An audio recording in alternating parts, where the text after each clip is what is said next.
Hey, thanks for making it to Veterans Info Tap. I'm glad you made it. There's a hit piece out on veterans again. About every year or so, there is a piece of garbage that comes out of some crazy somewhere, and here we are.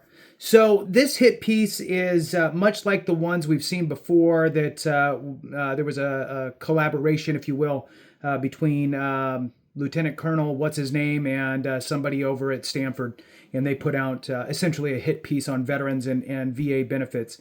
So I'm irritated already, and I'm irritated by the title. I didn't read through the whole thing. I'm getting ready to, and I'm going to share this with you because it's important that we debunk this ridiculous notion, because it harms us in two ways. One, it harms us because the civilian out there who reads this might believe it. And two, the non-service connected veteran might read this and think that they don't qualify, so they never file. So it's a double whammy for the veteran community, and I think this is garbage. I found this actually on Independent, and I think it's just independent.com. Let me see. So independent.co.uk, actually. Go figure. And this is by a Josh Marcus, and it says in San Francisco. So Josh Marcus in San Francisco is not well equipped to talk about VA and its multiple different benefits and what they are utilized for and how they are really administered, because you can't just take things by its face and make stupid assumptions. So we'll read through this, and then I pulled up a couple things to kind of talk about with regard to everything that this Josh Marcus has kind of brought up. So let's jump into it. Hit the thumbs up, subscribe, share with a friend, all that good stuff. I really appreciate it. Hair loss, jock itch, and toenail fungus. The millions taxpayers spend in VA disability benefits each year. Okay, so making it already sound as though that's where all the money's being spent, is hair loss. Not saying how you can get it. I mean, not saying you got a burn on half of your head and now you have hair loss. Not talking about that, just for an example. I mean, I'm being extreme. Jock itch and toenail fungus, that those are just the biggest claims, drawing out millions and millions of dollars of taxpayer money. All right, so anyway, first of all, that's just ridiculous. And number two, the fact that in this article he puts disability in quotations, which I have a hard time with that, because the VA calls it VA disability compensation. Okay, service-connected compensation is often referred to as disability. Now, it leads people to believe that you must be physically disabled in order to receive VA disability compensation, and that's simply not true. There's plenty of diseases and different conditions that are not, physically seen, that you can get rated for. So, it's hammering home that misperception that veterans have. So it's like, oh yeah, disability. Well, I don't really think hair loss or jock itch is a disability, right? Because that's not really what you're filing for, right? So you're not filing for physical disability. You're filing for ailments, conditions that manifested during your time in service, were worsened by your time in service, or are secondary to a service-connected condition that are chronic in nature. All right, so let's read through this. Sorry I'm taking so long. Agency has seen explosion in disability claims for the treatment of ailments with seemingly few ties to combat. Okay, first of all, good, because guess what? You don't need to be in combat to be service connected. You don't need to have had all of your ailments show up during combat. You could have been in combat. You could have combat-related disabilities, and you could have non-combat related service-connected conditions, we'll call it, instead of disability, because I hate that. So good. It means people are understanding how the VA works and how all of that is curtailed, right? So we are breaking down the myths, the misperceptions out there about VA disability. So good. that there are more claims coming in that are not tied to combat. The combat related ones are obvious. Yes, you're going to file for that. It's all the other ones that people just go, you know what, I don't even think I should file for that. So, but you should. All right, this just came out, by the way, on October 7th, 2025. All right, the Department of Veterans Affairs has reportedly been deluged with dubious disability claims, including tens of millions of dollars worth of fraud, as claims for easily treated ailments have skyrocketed. It doesn't matter if it's easily treated, first of all. If it is chronic in nature or has residual effects, and you could tie it back to your time in service, you should file for that.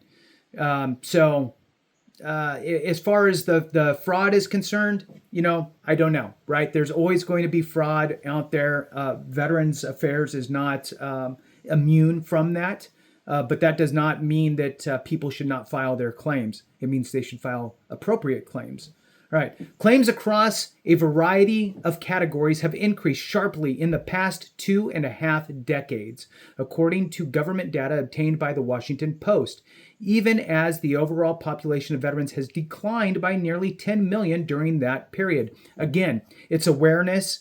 It's dusting off the negative perceptions. It's being able to actually go ask for help or to point something out. This is important, an important distinction, right? Of course, it's going to be increasing because awareness, shedding all of the misperception, getting rid of the stigmas, right? Think about a World War II veteran. They weren't running to the VA or a Vietnam veteran running to the VA in 19 whatever. Going, you know what, I'm going to file for my, I have PTSD, I'm going to run and now granted, they didn't call it PTSD, call it shell shock or fog of war, or those types of things, but they shoved it down and they just dealt with it and consequently had negative impacts probably for themselves and for their families. Now that stigma is kind of lifted, and now you have Vietnam vets that are just now finally going to places like the Vet Center and filing claims for PTSD. Here we are in 2025, right? Meanwhile, they served in 68 or whatever it was. So good that people are filing more claims now than ever before as a percentage. I believe personally that the majority, more than 50% of veterans have some sort of a disability, I hate it, disability claim, a VA service-connected condition that they could file for. And I believe absolutely they should file for that. Again, I think more than 50%. Now, if you have not filed your claim with the VA or you're trying to figure it out and you can't find a competent and credible accredited rep, reach out to us, evidence-based VA claims. I got the information in the description and in the comments. All right, let's move on. It says here, about 556,000 ex-service members get disability benefits for eczema. 332,000 get payments for hemorrhoids. 110,000 are eligible thanks to benign skin growths, while 81,000 get payments for acne, according to the investigation. Last year, 659,335 got payments for sleep apnea, a commonly treated condition. Who cares that it's treatable? You're dealing with it. And if it's more likely than not and tied to your time in service or tied to a service-connected condition, then you warrant that. It's that simple. So who cares if you are being treated with a CPAP or not? Anyway, moving on. It says here that sleep apnea, commonly treated condition, about 11 times the figure who did so in 2009. The agency now typically pays more to vets with this condition than those who have had leg amputations below the knee due to combat, per the outlet. Okay, so I will say this. If somebody has a leg amputation, and correct me if I'm wrong, please. If somebody has a leg amputation below the knee due to combat, chances are They're also PTSD, potentially 100% PTSD, but they probably have some PTSD as well. At a minimum, they have depression and anxiety and all those things, so they have some mental health rating.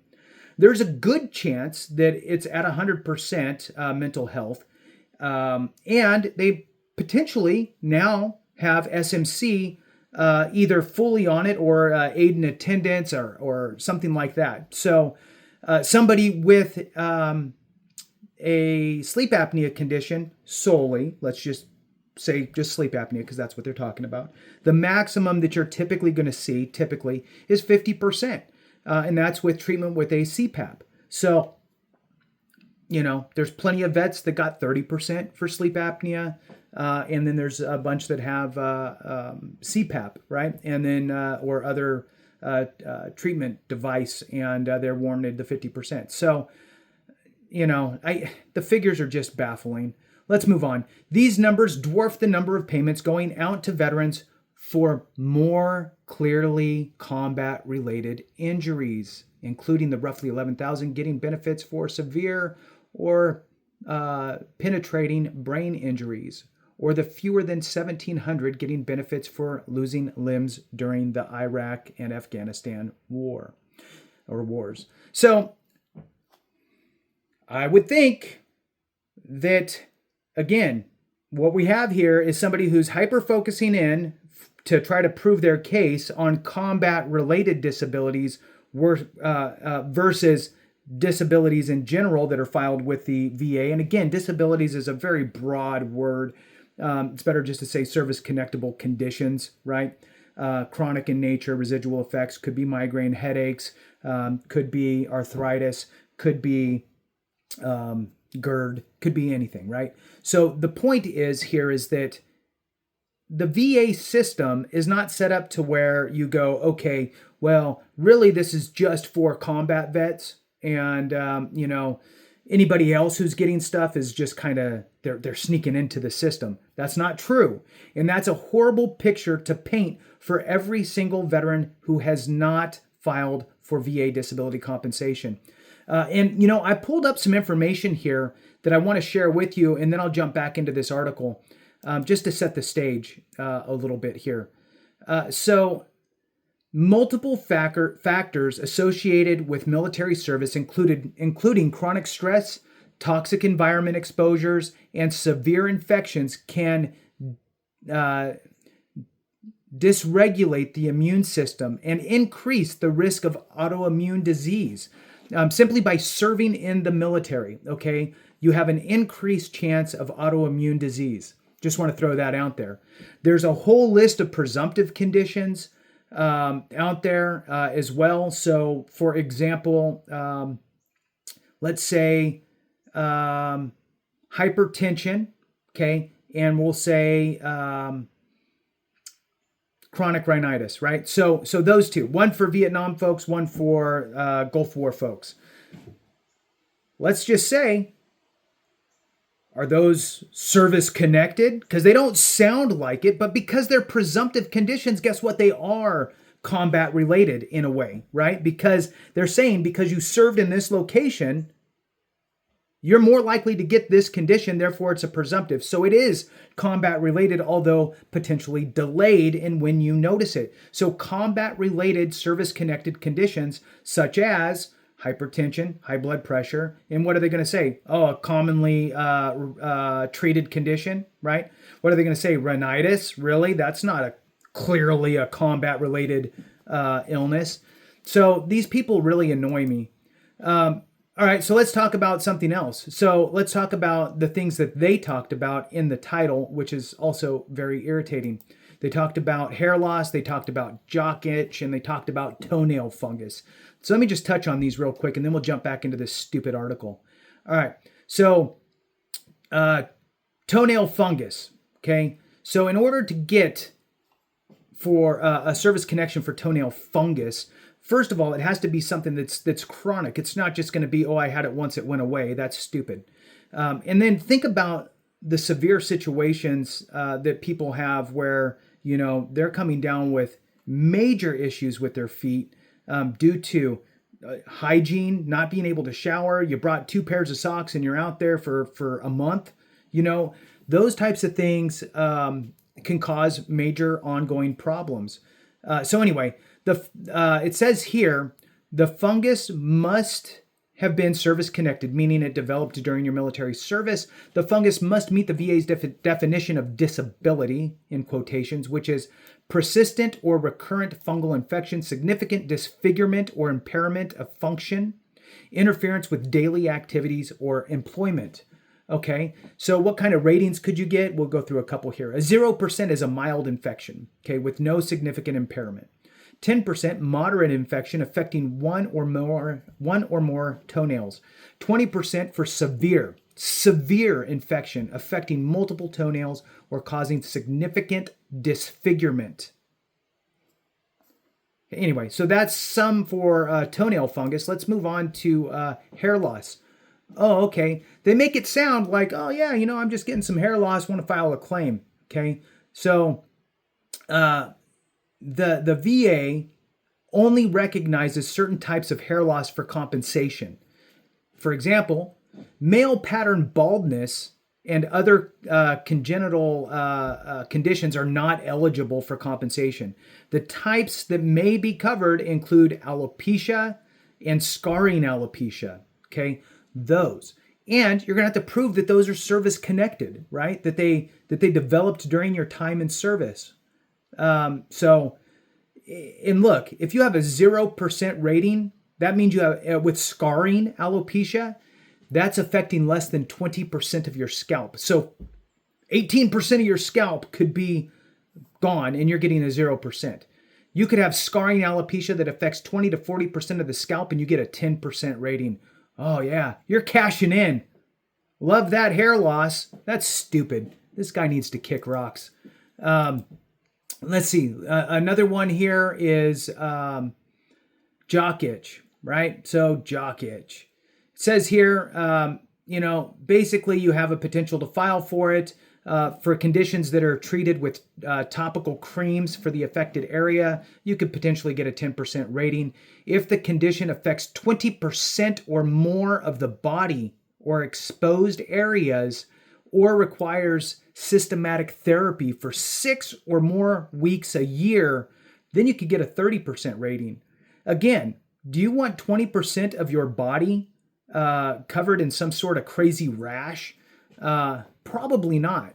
So again, this would be proven to have manifested during your time in service. And remember, we're standing in lines getting thousands of injections.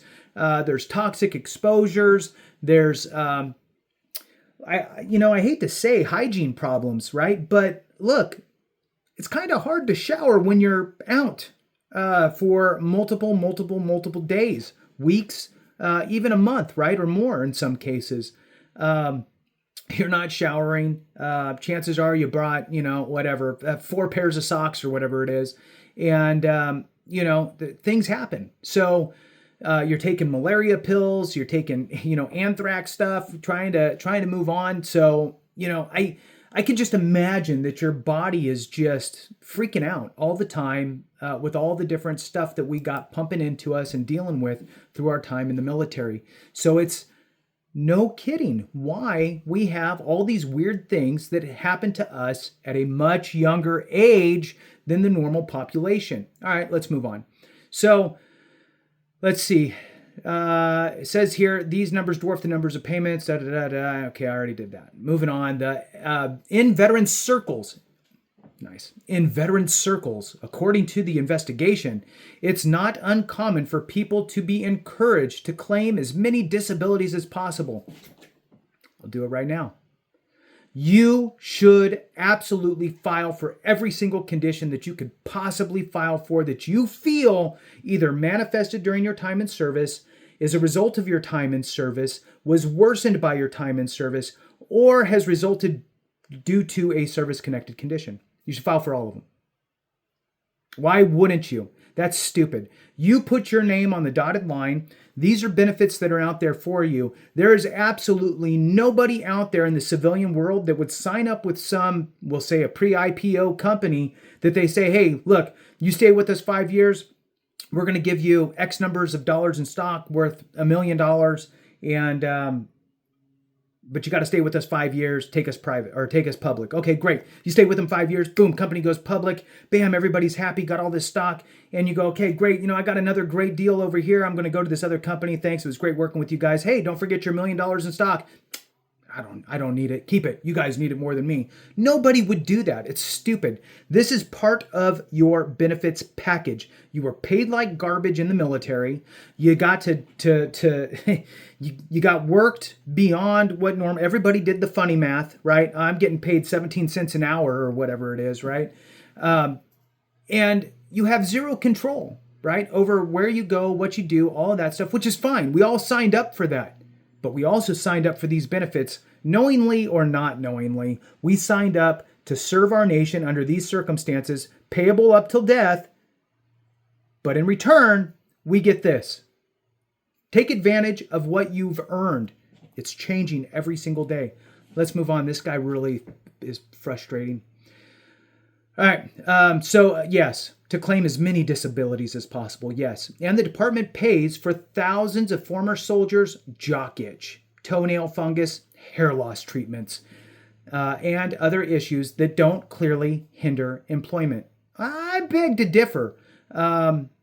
If you're having, on everything we just read, right? The jock itch, nail fungus, and hair loss, if you're having 30% of your scalp missing hair, tell me what that does to your confidence in your job interview. Please? All right. Nail fungus. Okay, well, nail fungus, it talked about essentially getting to the point of disfigurement. Try walking around, hobbling around, if you have that bad of an issue and an infection going on in your feet, in your toes, okay? And, oh, by the way, if it's not that bad, it's a 0%. So now it's not compensated, so I don't know what you're talking about. All right, jock itch. Well, they're talking about covering more than 20% of your body in order to get any sort of real type of a rating. That's a lot of body to cover, just saying. And I would think that most people would say, I just don't even want to deal with that. And I'm sure that it's uncomfortable. If you're working a sweaty job, a hot job, something like that, it could actually be a hindrance. So tell me I'm wrong. All right. Since 2001, the number of disabilities claimed per injured veteran has doubled, as has the number of veterans claiming a 100% disability rating. Again, I hate that it's called 100%, that there's even a 0 through 100%. Because it implies that 100% is the maximum that you can receive. It is simply not the maximum you can receive. The maximum you can receive is over on the special monthly compensation rating schedule. That is the one schedule that is for the worst of the worst situations and can pay out, 3 times the amount of the 0 through 100% rating schedule. So, anyway, 100% permanent disability rating. In that period, the number of veterans claiming payments for tinnitus has risen by more than 20 times, while those getting checks for hay fever increased by a factor of 22. So, it's just so dumb. All right, so, again, you have to prove that your condition manifested during your time in service. Tinnitus has always been a very commonly claimed condition. Imagine working on jet engines. Imagine being mortars. Imagine being artillery. Imagine working a mechanic job, all that good stuff. And especially, it's getting better, but it's still not great, right? When I was in the Marine Corps in 93, okay, we got one earplug. Pick what side you want it in, and your other earplug was your finger. So that way you could hear the commands, and then you just would, stick your finger in your ear when you fire. So was that the greatest hearing pro? No, right? So your ear pro out there sometimes would be cigarette butts, right? And sometimes you just weren't even wearing it. In fact, probably the majority of the time. and then you'd get one person that was out there saying to put it in. So tinnitus happens. But don't worry, Mr. whatever the heck your name was. Now I got to scroll back up. Josh Marcus. The VA has proposed to get rid of tinnitus as a standalone rateable condition. So I'm sure that makes you happy. Hay fever. Now, look, there's so many different things to talk about. All right, so there's so many things, right? Here we go. Allergic rhinitis and hay fever are the same condition. But guess what sounds more stupid? Hay fever. Hay fever sounds more stupid. So that's why he used the stupid word or words, hay fever, because that makes it sound like you just have some sort of stupid allergy and no big deal. And oh my God, veterans are getting this. And what's funny to me is, okay, hay fever is allergic rhinitis. Allergic rhinitis is a presumable condition. Presumed, okay? So a presumption claim. And what's it a presumption for? It's a presumption for folks that served in the Gulf War, which means it is now a combat-related injury, illness, disease, whatever you want to call it, service-connected condition. Doesn't matter if it showed up the moments you were there, it could show up later. And so now this guy is basically sticking his own foot in his mouth because he's trying to draw this, combat veteran disabilities are just so minute compared to everybody else's, and other people are taking advantage of the system. Look at these people with hay fever. Guess what, jerk face? Hay fever is allergic rhinitis. Allergic rhinitis is a presumption condition by the VA because they recognize that folks that served in the Gulf War, talk to any of them who have it. I would love for you to have a conversation with these fine men and women of uniform who have served our nation overseas in combat areas and have developed allergic rhinitis as a combat-related, in my opinion, service-connected condition. So, again, zero understanding, zero research, zero anything, just regurgitating the blahness of people trying to paint veterans in a bad light, in my opinion. And look, he can say what he wants. It's a free world. Good for you.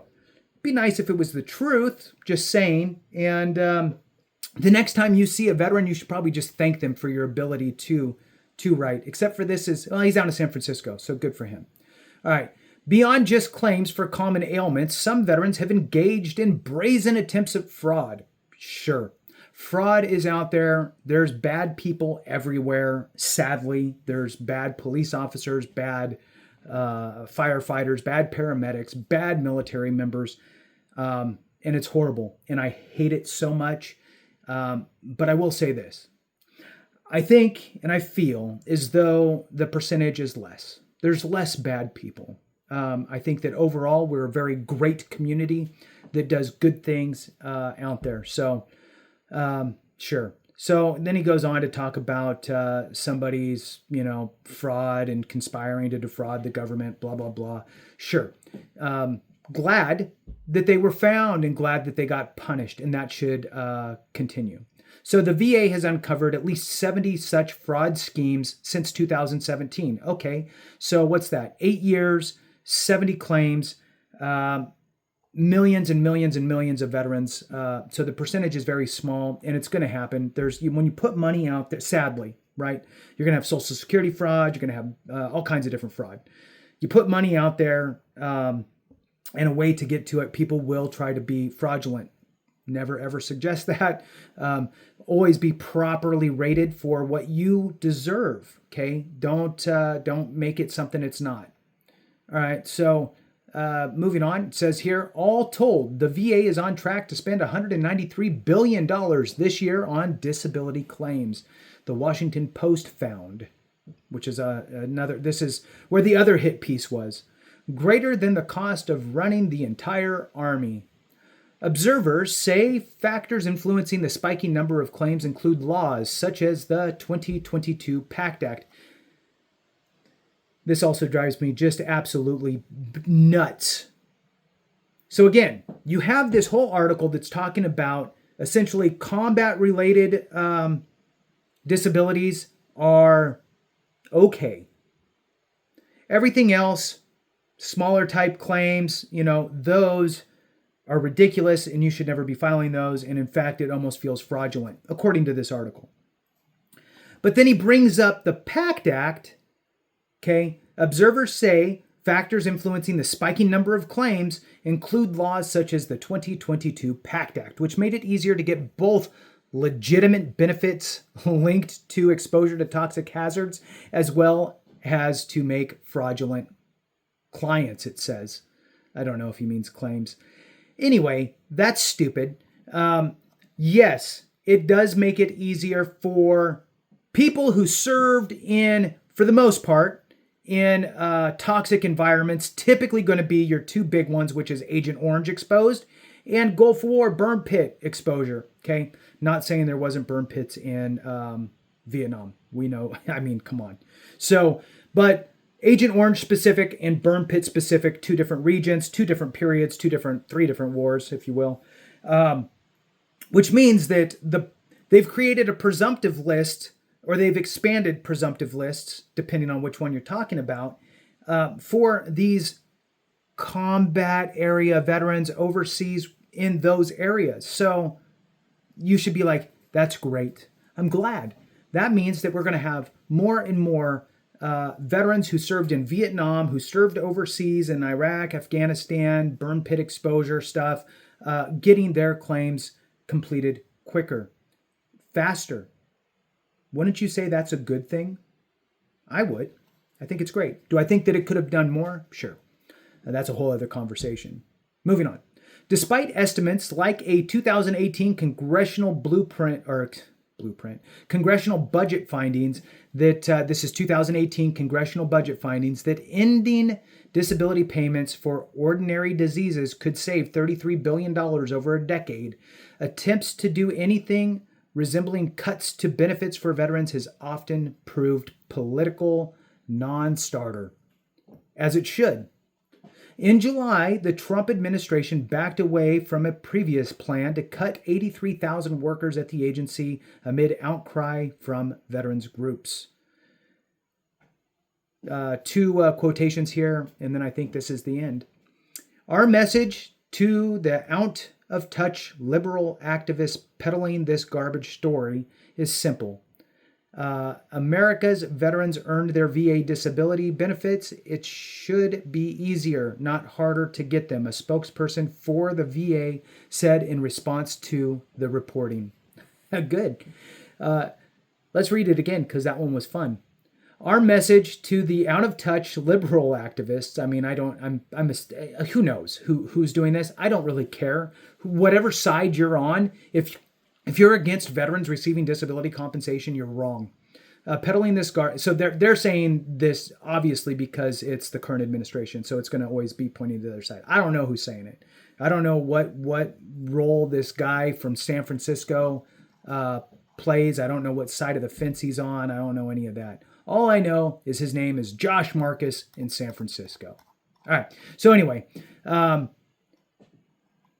mostly the part that I like is peddling this garbage story is simple. America's veterans earned their VA benefits and it should be easier, not harder to get them, a spokesperson for the VA said in response to this reporting.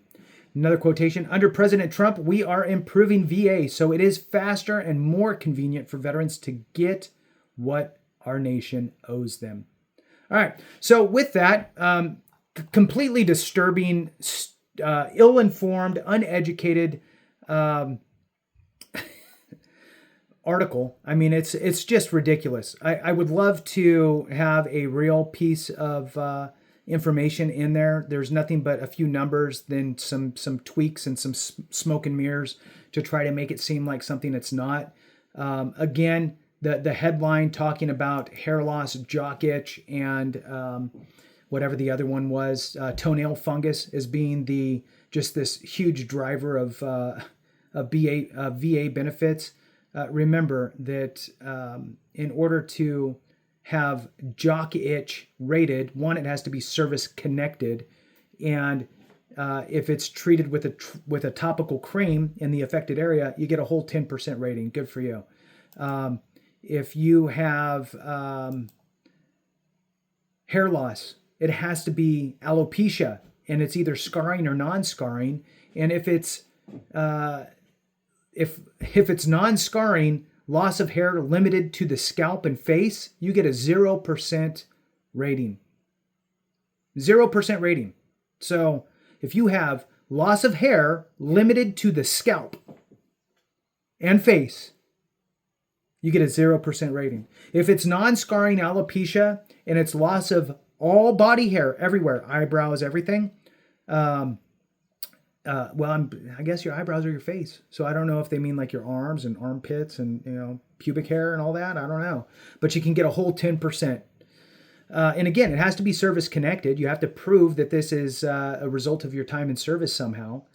If it's scarring alopecia, and it's affecting less than 20% of your scalp, 20% of your scalp, you get a 0% rating. Okay. Let's what's the other one? Toenail fungus, right?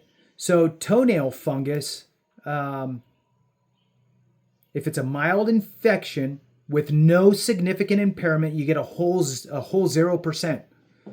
If it's severe, a severe infection affecting multiple toenails or causing significant disfigurement, you get a 20% rating. Yep. Boy, you just really found your way to retirement there. Boy. So anyway, with that, I'd love to get your comments. I know this was super long. Thanks for watching. I appreciate you very much. Have a great one. And remember, if we don't take care of each other, something went wrong.